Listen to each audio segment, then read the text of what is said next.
আসসালামু আলাইকুম সবাইকে। আজ আমি আছি গাজীপুরের অন্যতম একটা রিসোর্ট নীলাম্বরী রিসোর্টে, যা গাজীপুরের মিরবহরে অবস্থিত। কিভাবে আসবেন এবং কি কি দেখবেন সব কিছুর একটা গাইডলাইন আমি এই ভিডিওতে আপনাদের সাথে শেয়ার করব। যে কোনো জায়গা থেকে সর্বপ্রথম গাজীপুর চৌরাস্তা আসতে হবে। গাজীপুর চৌরাস্তা থেকে নীলাম্বরী রিসোর্টের রিক্সা ভাড়া থাকবে 100 টাকা করে, সরাসরি আপনাকে রিসোর্টে নিয়ে যাবে। 15-20 মিনিটের মধ্যে আপনাদের নীলাম্বরী রিসোর্টের কাছে নিয়ে যাবে। তো এখানের মাটির রাস্তা, যার কারণে একটু ভাঙাচোরার কারণে এতটুকু পর্যন্ত রিক্সা আর সামনে যায়নি। আর তার বিপরীতে হচ্ছে নীলাম্বরী রিসোর্ট। হাঁটতে হাঁটতে 5 মিনিট লাগবে রিসোর্টে যেতে। তো হাঁটতে হাঁটতে চলে আসলাম নীলাম্বরী রিসোর্টের গেটে। তো এখান থেকে আমরা টিকিট কেটে নিলাম। টিকিট হচ্ছে জনপ্রতি 100 টাকা করে। ভেতরে প্রবেশ করার পর উপরে কৃত্রিম উপায়ে ফুলের ছাউনি দেখতে পারবেন। ছবি তোলার জন্য বেস্ট একটা জোন। এখানে গাড়ি পার্কিংয়ের সুব্যবস্থা আছে। তো সামনেই একটা বড় মাঠ, যেখানে বিভিন্ন অ্যাক্টিভিটিস সাজানো আছে। সবুজে ঘেরে এই রিসোর্টে আপনারা আসলে দেখতে পারবেন ছবি তোলার জন্য ডিসপ্লে পেয়ে যাবেন। সাথে আছে বিশাল মাঠ। পরিবার সহ সময় কাটাতে এটা একটা বেস্ট প্লেস। অনেকের মনে হয়তো প্রশ্ন জাগতে পারে এখানে থাকার ব্যবস্থা আছে কি না। এখানে থাকার ব্যবস্থা নেই। এখানে সুইমিং পুল করার ব্যবস্থা আছে, সেজন্য আপনাদের আলাদা কস্টিং চার্জ পড়বে। এখানে রাত 8টা 8:30 পর্যন্ত আপনারা থাকতে পারবেন।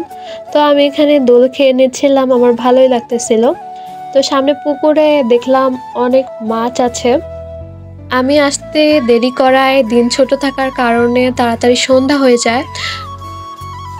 এখানে আসলে আপনারা দেখতে পারবেন একটা ব্রিজ, যেখানে দুই পাশে পানিতে মাছ ছেড়ে দেওয়া আছে। তো আপনারা এখানে ছবি তুলতে পারেন। আর আশেপাশে অসংখ্য গাছ আছে, যার কারণে আরো বেশি সুন্দর লাগছে। তো রাতের বেলা সব লাইট ছেড়ে দেওয়া হয়। আর এদিকে ফুচকা এবং আইসক্রিম কর্নার রয়েছে, যেখানে আপনারা চাইলে এখানে খেতে পারেন।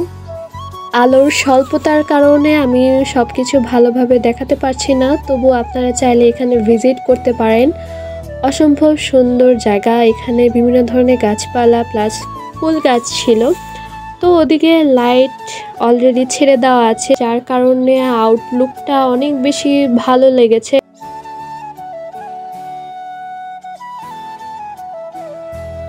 তো সামনে দেখতে পাচ্ছেন নীলাম্বরী রেস্টুরেন্ট। তো আমি নীলাম্বরী রেস্টুরেন্টের দিকে যাব। তো ওভারঅল আমার কাছে রেস্টুরেন্টটা দারুণ লেগেছে। এর অ্যাম্বিয়েন্স সব কিছু আমার কাছে ভালো লেগেছে।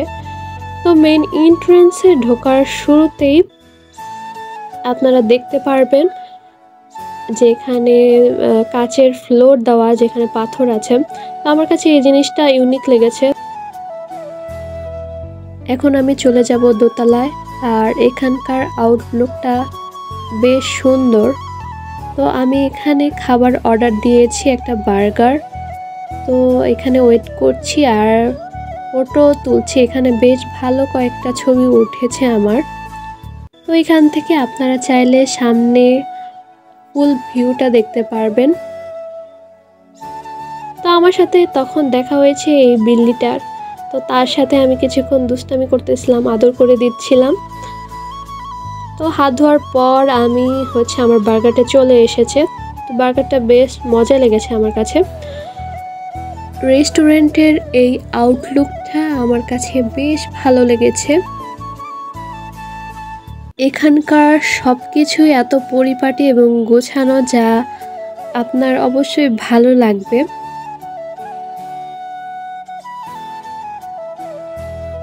তো এখানে একটা ওয়াচ টাওয়ার আছে, যার নিচে নীলাম্বরী রিসোর্টের একটা প্রজাপতি জোন আছে।